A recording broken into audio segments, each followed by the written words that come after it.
L'évangile de ce dimanche, Marc chapitre 3 versets 20 à 35, nous montre deux types d'incompréhension auxquelles Jésus a été confronté, celle des scribes et celle de sa propre famille. La première incompréhension. Les scribes étaient des hommes instruits dans les saintes écritures et chargés de les expliquer au peuple juif.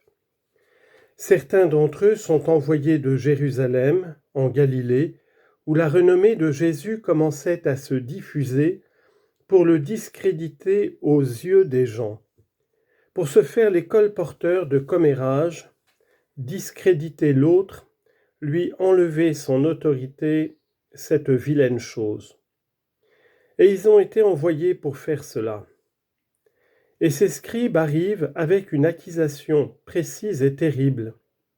Ceux-ci ne ménagent pas les moyens, ils vont droit au but et disent « Il est possédé de Béelzéboul, c'est par le prince des démons qu'il expulse les démons. » Verset 22. C'est-à-dire, le chef des démons est celui qui le pousse. Ce qui revient à dire plus ou moins, c'est un possédé.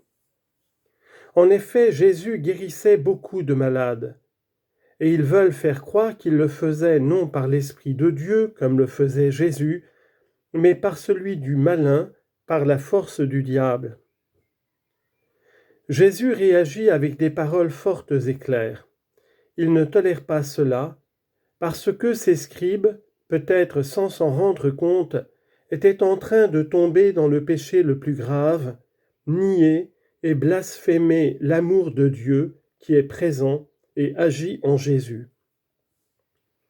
Et le blasphème, le péché contre le Saint-Esprit, est le seul péché impardonnable, c'est ce que dit Jésus, parce qu'il part d'une fermeture du cœur à la miséricorde de Dieu qui agit en Jésus.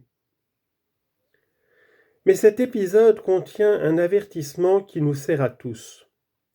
En effet, il peut arriver qu'une forte jalousie envers la bonté et les bonnes œuvres d'une personne puisse conduire à l'accuser faussement.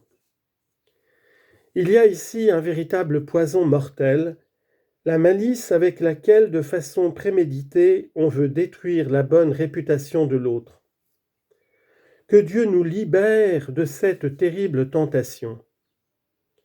Et si, en examinant notre conscience, nous nous rendons compte que cette mauvaise herbe est en train de germer en nous, allons immédiatement le confesser dans le sacrement de pénitence avant qu'elle ne se développe et produise ses effets néfastes qui sont incurables. Soyez attentifs parce que cette attitude détruit les familles, les amitiés, les communautés et même la société. L'Évangile d'aujourd'hui nous parle aussi d'une autre incompréhension très différente à l'égard de Jésus, celle de sa famille. Ces derniers étaient préoccupés parce que sa nouvelle vie itinérante leur semblait une folie. En effet, il se montrait si disponible pour les gens, surtout les malades et les pécheurs, qu'ils n'avaient même plus le temps de manger.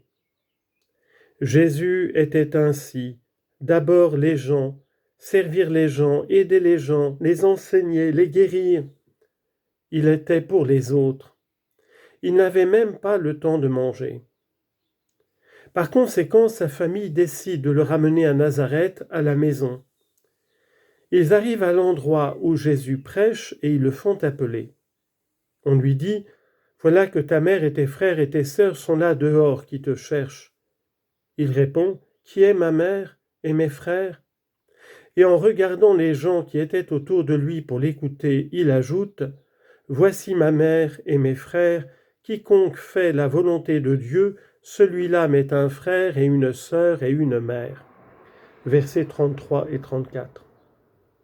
Jésus a formé une nouvelle famille, non plus fondée sur les liens naturels, mais sur la foi en lui, sur son amour qui nous accueille et nous unit entre nous dans l'Esprit Saint. Tous ceux qui accueillent la parole de Jésus sont fils de Dieu et frères entre eux. Accueillir la parole de Jésus fait de nous des frères, fait de nous la famille de Jésus. Mal parler des autres, détruire la réputation des autres, fait de nous la famille du diable.